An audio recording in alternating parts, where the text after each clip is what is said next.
Welcome to Christ the King Church. My name is Tracy Austin. I'm the director of the St. Patrick Community Club, which is the Catholic college ministry for all the schools in the city of Sioux Falls. We're very glad that you're here. I just have a few housekeeping things. If you are new to Catholic churches or just not very familiar, something very unique to the Catholic faith is that this part of the building we're in, called the sanctuary, is considered to be very holy and different than the hallways and other parts of the building, because we believe that God is really present in that gold box back there, which Father will explain.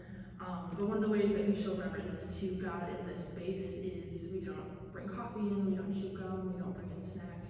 If you didn't know that, or just forgot, no harm, no foul at all. You are welcome to set any snacks outside, grab them afterwards. Also, the back right entryway and the back left entryway both have bathrooms. At any point during the Mass, it's totally okay to politely step out, get a drink of water, go to the restroom. That's completely fine. Speaking of entryways, at this back entryway and this front entryway, there's 3 handouts at the door. If you forgot to grab them, like I'm realizing I did, I recommend you definitely grab the one that's folded in half, because that has all the responses, like what you will say in Mass after what Father says. So feel free also to get up and grab that. What am I forgetting? After Mass, we will have snacks and Q&A with a couple of priests out in the community center. You're very welcome to join, but again, just as a reminder, when Mass finishes, this space remains like a quiet space of prayer. So if you would like to stay for a couple moments and pray, you're very welcome to. If you want to step out, we just ask that you do so politely, so if people are praying, they have the space to do so. But I will turn it over to Father Michael Kapperman now.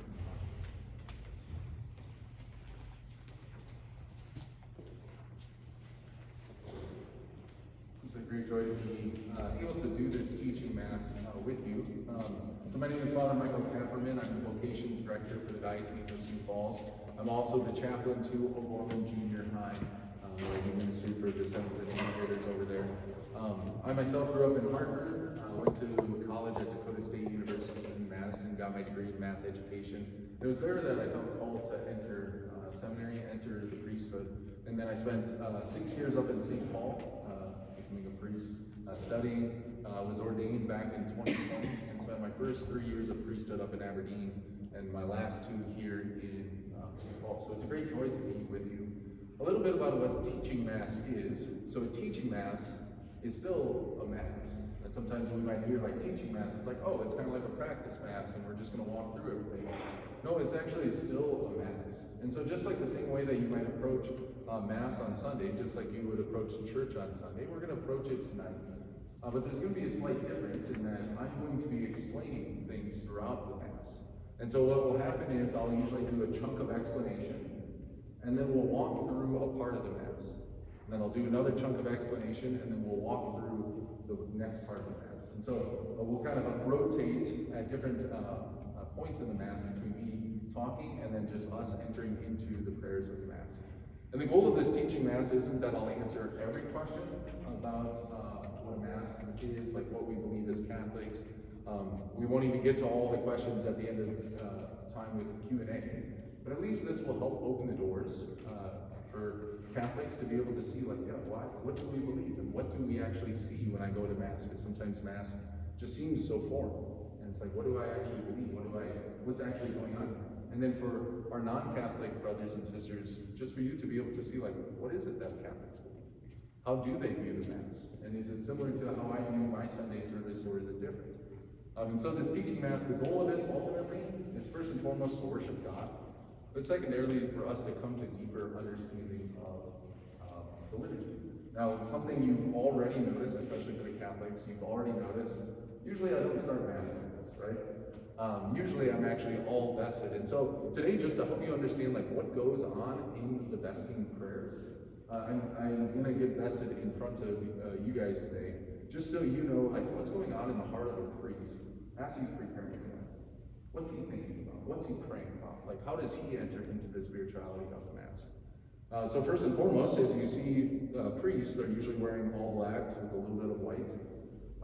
And this idea is that the idea of black is a sign of death. It's a sign of darkness. It's a sign of sin.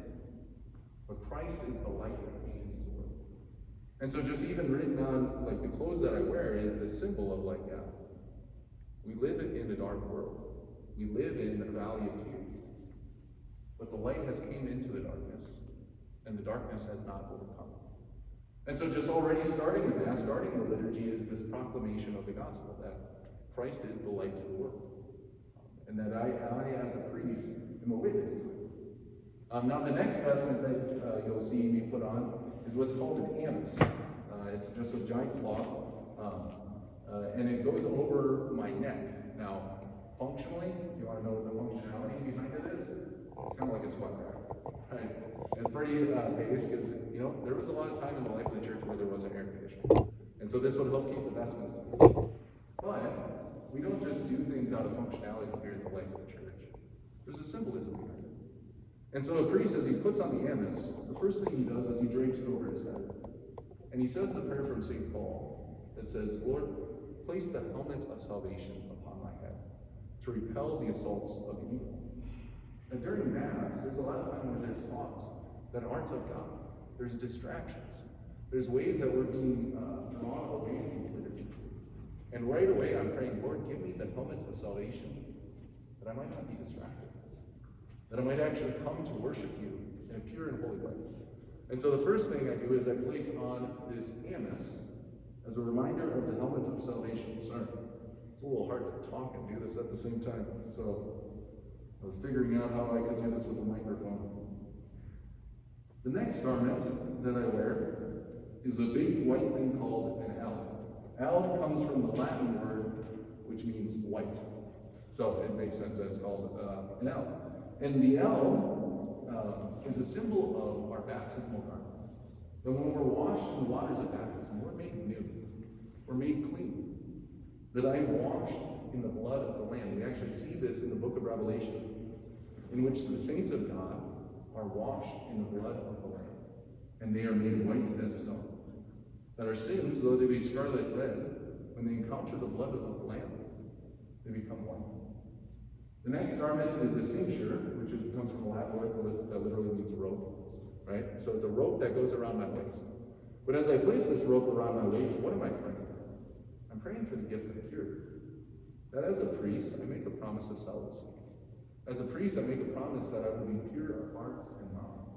And so every time I place on myself this cincture, I'm praying, Lord, give me purity. Give me perfect continence. Give me chastity, that I might serve the Lord worthily and well. The next robe that will go on is called the stole. And it's kind of the scarf-looking thing. The stole is actually a sign of authority. It's a sign of the authority that's been given to me by virtue of my ordination. That I come not because I'm Michael Kapperman and I have all the right answers. It's not because I've got a degree from some university. Many times, like in seminary, like when they were talking about studies, they would say D's get a degree, C gets you a college. And so it's just like, all right, as long as I get like a passing grade, I don't care. Nobody's came up to me in confession and say, Father, what was your GPA when you were taking Christology during that semester? Like, I have no idea. I could care less. Because at the end of the day, my homilies, everything I do, everything that I'm about is not about me. It's about Him. And that my priestly ministry doesn't come because I'm special, but actually comes from God. And so it's a reminder of the authority that's been given to me. And then the final vestment that I wear is what's called the chasuble. And the chasuble is a symbol of charity.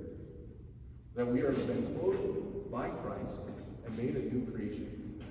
And I'm called to witness to His work. That this is a reminder in many ways of the yoke that Christ has given me. If you look on the back of my stool, you'll see a little cross.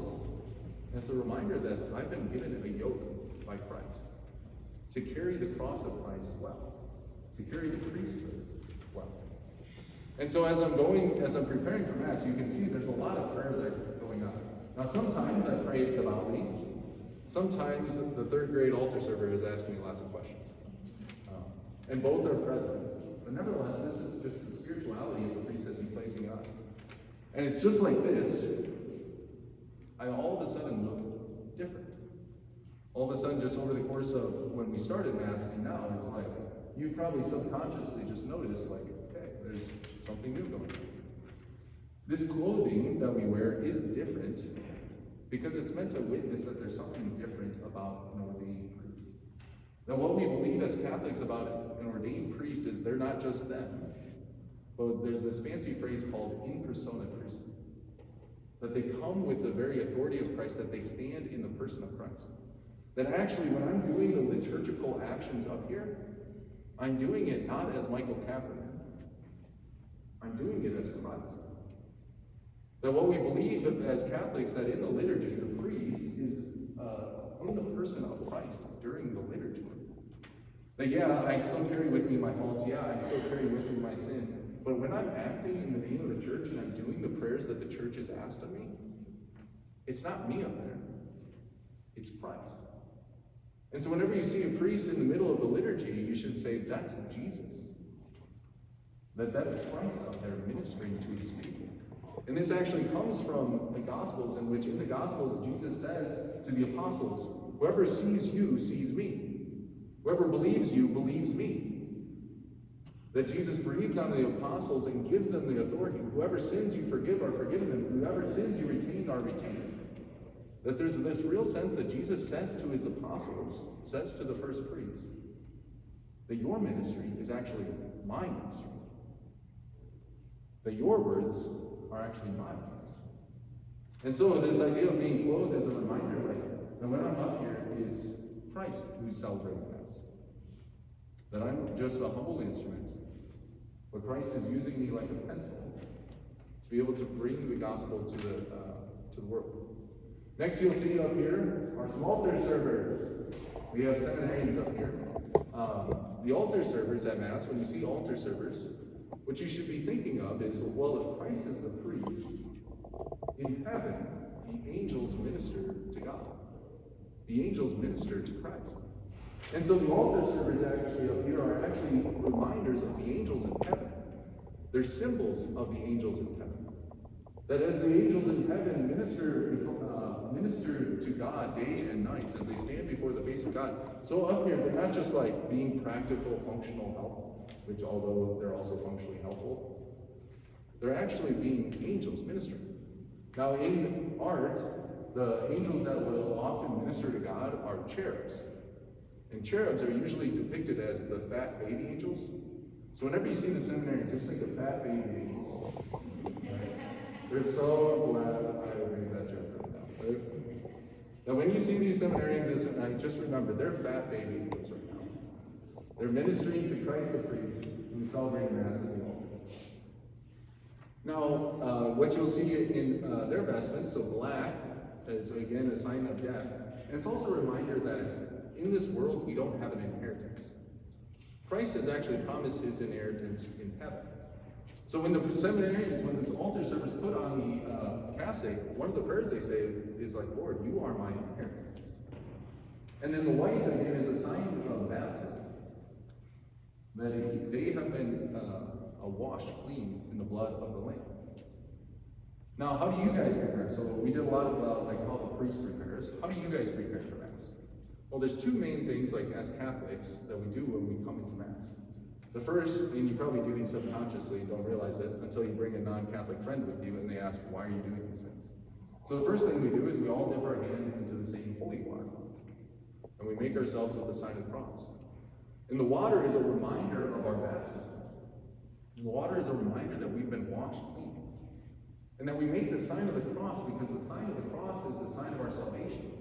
We actually see this, so in one of your handouts is actually the scriptural roots of a lot of the things we do.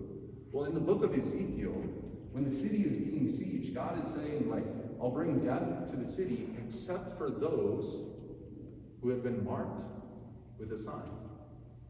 And the Hebrew sign that it refers to is very similar to a cross.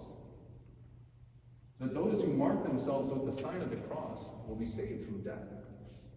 And that we know that we've been saved from death in the waters of baptism. And so whenever we make the sign of the cross after we dip our hand in the holy water, it's a reminder that through the baptism that we have received, we have been set free from death. The next thing we do is when we get to the pews, we genuflect. And genuflect is this like lunge-looking thing. So when you see a Catholic get down there, sometimes they'll be kind of rushed in to see one of these things. Right? Or if you're like me, when you're tired and you're at home, you genuflect to an oven because you just subconsciously think like, oh, I walked into a known room. It's kind of like church. I'm going to genuflect to this oven. Hello, world. Right? Then why do we genuflect? Genuflection is a sign of two things. One, it's a sign of humility. It's actually like, you think of like knights as they stand before a king, what they do is they get down on one knee because they're saying to their king, I'm willing to serve you. We as Catholics, we genuflect, as Tracy said, to the gold, talk about the gold box up front. The gold box up front is what's called the tabernacle. In the tabernacle, we as Catholics believe that the Holy Communion that was consecrated at previous Masses is reserved up there. But what we believe about Holy Communion isn't just like it's special bread that we prayed over. It's not just like nice cookies that we wanted to keep separate from other cookies.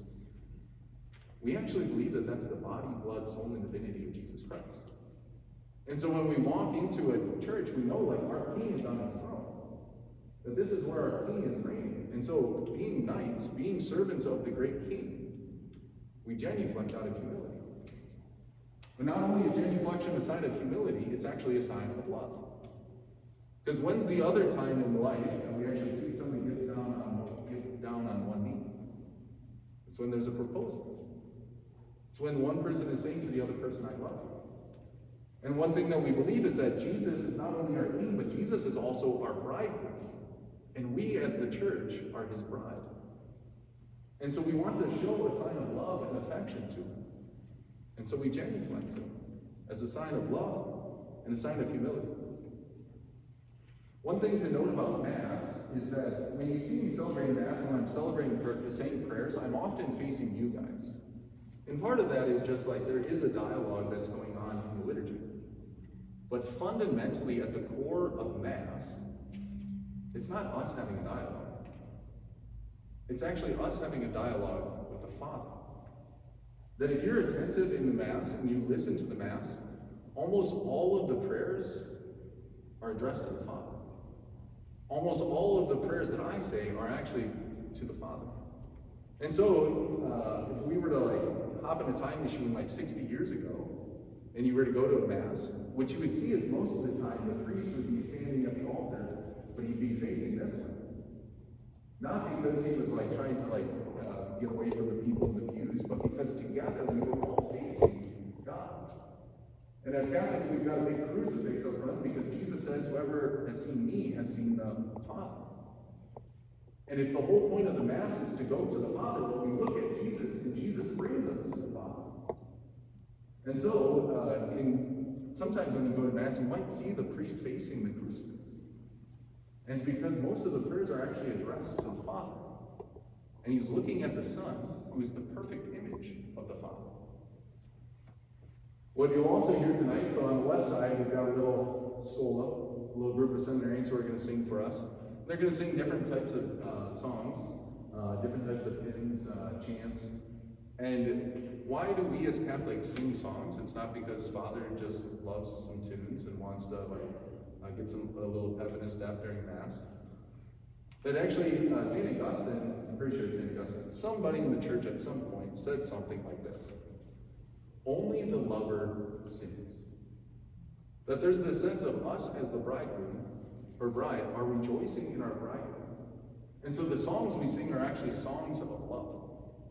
And these songs of love not only are like local songs, so they're songs that are kind of local to the United States, might even be local to our region. But we're also part of a universal church.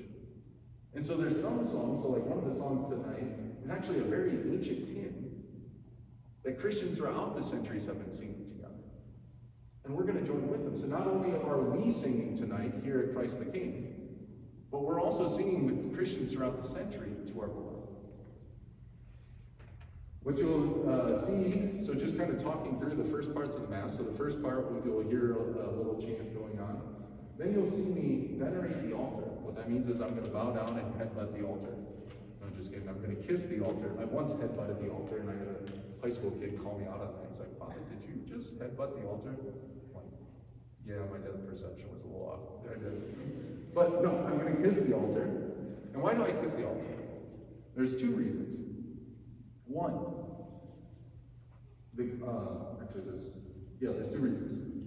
One, the altar is a sign of Christ in the Mass. That in the Mass, the altar, like if you think of the Old Testament, the altar was the place of sacrifice. Well, the Mass itself is a sacrifice. What we're offering to the Father is Jesus Christ on the cross. And the place of sacrifice is Christ himself. And so the altar is itself a sign of Jesus. And so in a couple weeks, if you go into a Catholic church on Good Friday, like especially in the evening, you'll actually see the altar stripped. Why? Because Christ on Good Friday was stripped.